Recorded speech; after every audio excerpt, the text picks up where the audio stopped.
Hello दोस्तों, आप देख रहे हैं अपना यूट्यूब चैनल मनीषाद स्टडी 99 चैनल। तो आज की वीडियो में यूपी पेट प्रैक्टिस सेट 4 है, जो हिंदी से संबंधित प्रश्न पूछे गए हैं।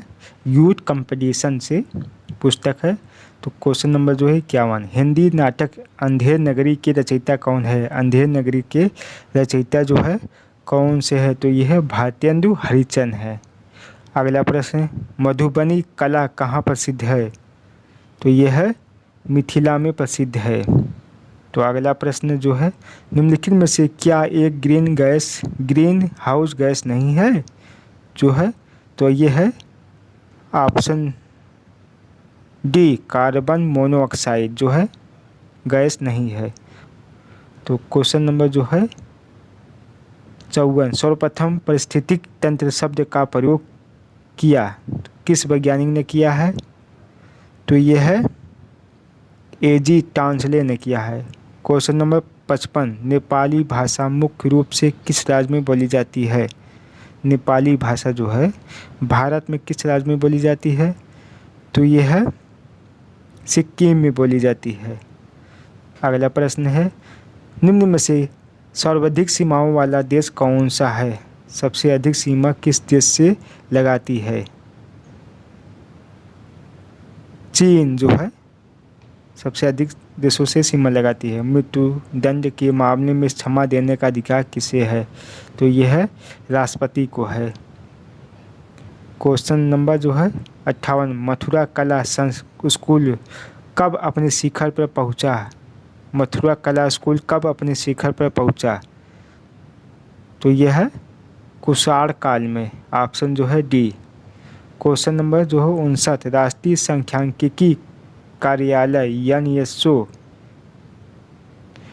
नेशनल सर्वे ऑर्गेनाइजेशन द्वारा हाल ही में जारी आंकड़े के अनुसार वित्त वर्ष 2020-21 की दूसरी तिमाही जुलाई सितंबर के में भारत की वृद्धि दर है। 2020-21 में जुलाई से सितंबर तक पूछा हुआ है। तो यह है ऑप्शन जो है बी सही है, 7.5 था। क्वेश्चन नंबर 60, रक्षा मंत्री राजनाथ सिंह ने हाल ही में एंटी सैटेलाइट A-सैट मिसाइल के मॉडल का अनावरण किया। भारत ने इस मिसाइल का परीक्षण किस वर्ष किया था? तो जो है किस वर्ष पहले किया गया था? तो यह 2019 में कर दिया गया था। क्वेश्चन नंबर जो है 61, विश्व में किसी भी देश में सबसे लंबे समय तक पद पर रहने वाले शेख खलीफा बिन सलमान अल खलीफा किस देश के प्रधानमंत्री थे जिनका हाल ही में निधन हो गया है? तो यह है बहरीन के प्रधानमंत्री थे। क्वेश्चन नंबर जो है 62,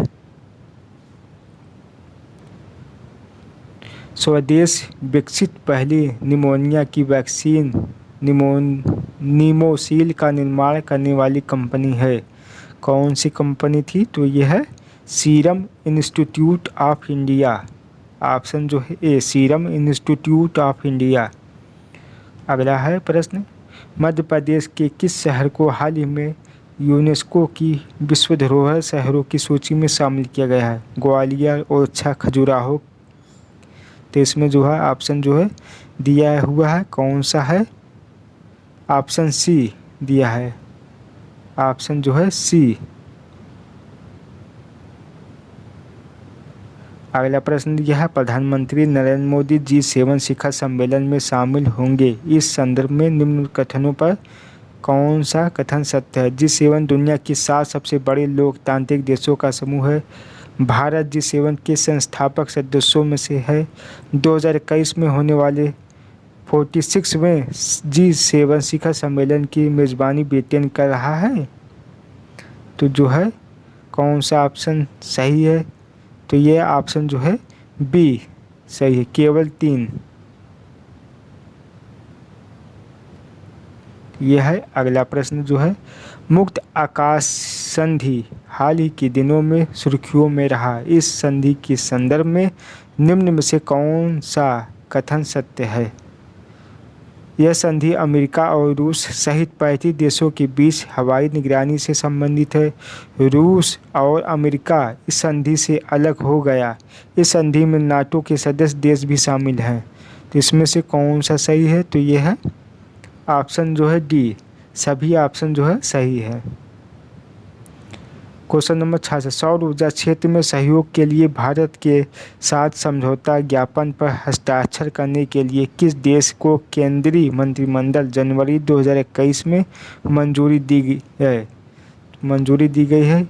तो कौन सा है? ऑप्शन जो है बी, उज्बेकिस्तान दिया है। तो अगला प्रश्न भी है, आपदा प्रबंधन में उनके योगदान के लिए किस संस्था को सुभाष चंद्र बोस आपदा प्रबंधन पुरस्कार 2021 प्रदान किया गया? किसे ये मिला है?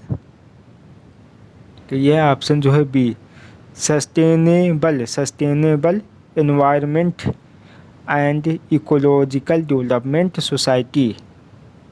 तो अगला प्रश्न है, भारत ने हाल ही में VLSRAM मिसाइल का सफल परीक्षण किया। इस मिसाइल के संदर्भ में निम्न में से कौन सा कथन सत्य है?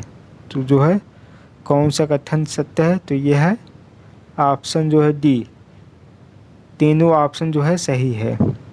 अगला प्रश्न है, कंपनी निगमित के अनुसार संशोधन नियम 2021 के अनुसार अनिवासी भारतीय NRI के रूप में माने जाने वाली भारतीय मूल के व्यक्ति के लिए भारत में रहने की न्यूनतम अवधि क्या है? जो है NRI जो है भारत में कितने दिन तक रहने की अनुमति दी गई है? तो ये है ऑप्शन जो है बी, 120 दिन। क्वेश्चन नंबर जो है 70, निम्न में से किस भारतीय संस्थान को हाल ही में संयुक्त राष्ट्र का एशिया एनवायरनमेंट एनफोर्समेंट अवार्ड 2020 से सम्मानित किया है? तो किसे सम्मानित किया गया था? तो यह है ऑप्शन बी, वन्यजीव अपराध नियंत्रण ब्यूरो WCCB के अंतर्गत। तो यह 20 प्रश्न जो है समाप्त हो गए हैं।